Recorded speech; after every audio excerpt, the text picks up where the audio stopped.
first things, I'll give you tips on what you should do for an interview, right? First and foremost, do thorough research on the organization.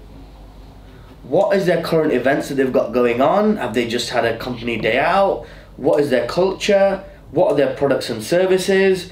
How do they sell them? Where do they sell them? Who are their buyers, right? Look at all those factors so that when you need to spend if you're going for an interview, you need to spend a good couple of hours, right? Researching that organization from top to bottom, so that will give you ideas and insight. So you can now apply your skills, but to their industry or to that company, right? So that's the first thing you should be doing, is understanding the company that you're going to best you can. Secondly, if you've ever been asked to do a presentation in a second interview stage, then make it thorough. Really go into the details, and because sometimes what will happen is in an interview is that just because you've made more effort, you'll get the job. People will say, wow, this guy, he took his time. There's so many times when I've been doing interviews and I've given somebody the job over somebody else because, man, this guy spent a lot more time on it. He researched the company, he personalized things within the presentation, right? He really put thought into it and he created a comprehensive, this guy put some serious effort into it, right? And thirdly, and most importantly, is think about the interviewer and think about the person who's interviewing you, and think about what is their goal from this role, right? So for example, today I did an interview for somebody for a social media marketing, advertising, and somebody for email marketing.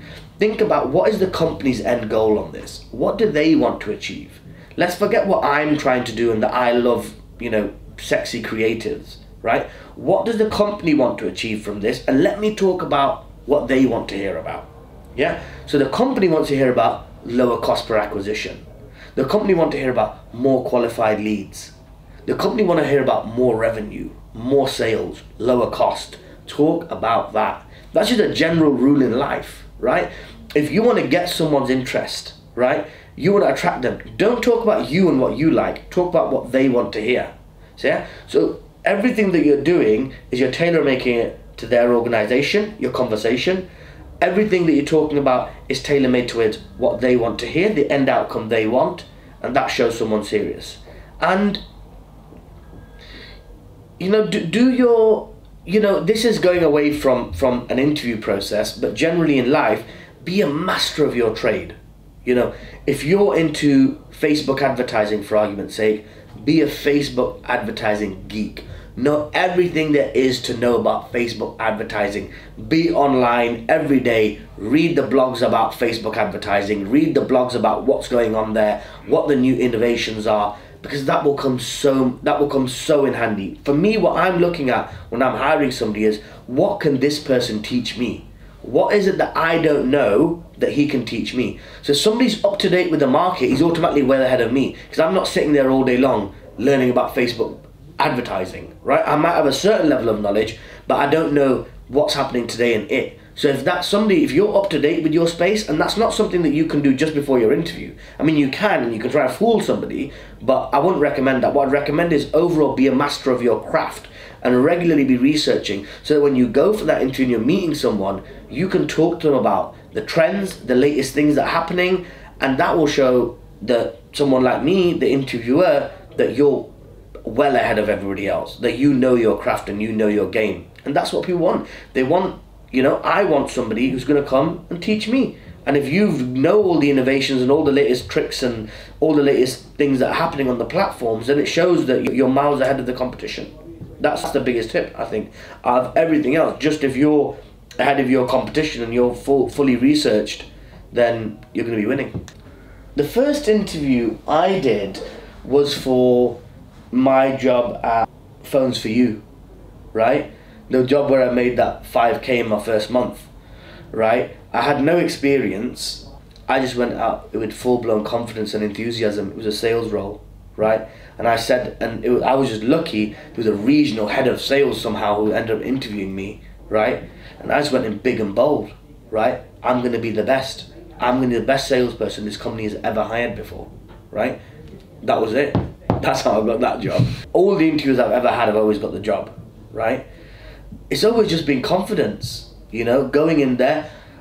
looking sharp. So one thing I always remember is every interview that I ever did, I always had my best suit on, I always had my tie done to perfection, and I go down to detail. So best shoes on, hair done perfectly, fresh shave, fresh haircut. So first of all, I get ready feeling like a boss, yeah? Then I walk into that interview feeling like a boss, looking like a boss, and I'll sit there like a CEO sitting there, you know, hands together, having a serious conversation, and just give off confidence, you know, just purely like I'm sat there, I am in control of this interview.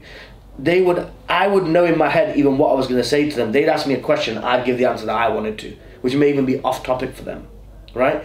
And just telling them that I'm going to be the best. But that was because I knew I can be the best and I will be the best because I'm going to work the hardest. It was simple as that. When I went into that sales job and I said to them, I will be your best salesperson, I didn't know if I could fucking be a good salesperson. What I did know is that I can be the hardest worker by far. And that's what I did. And I was the best salesperson immediately in my first month.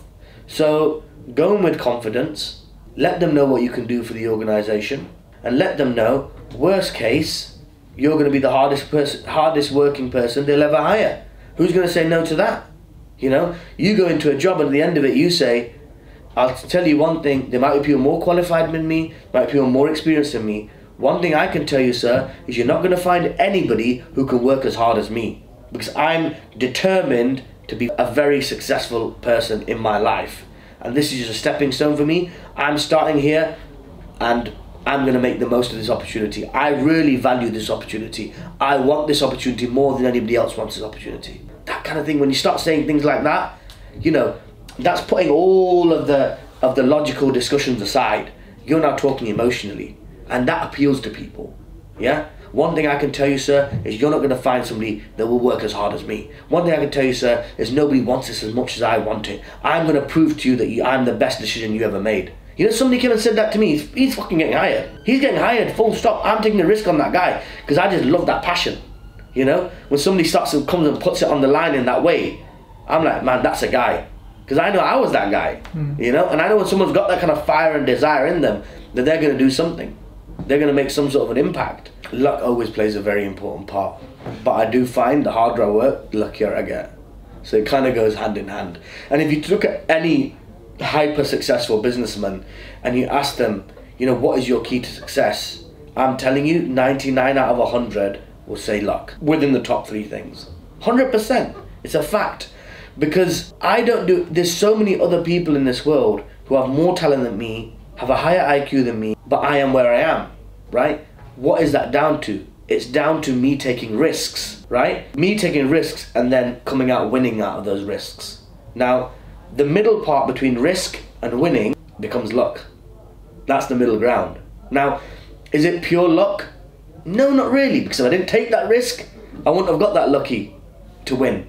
And there's a lot of times where you're taking the risks and you're failing, right? So I think it's really down to the appetite for taking risks, being ready to take risks, and continuously taking risks despite what's going on. You know, you lose, try again, lose, try again, lose, try again.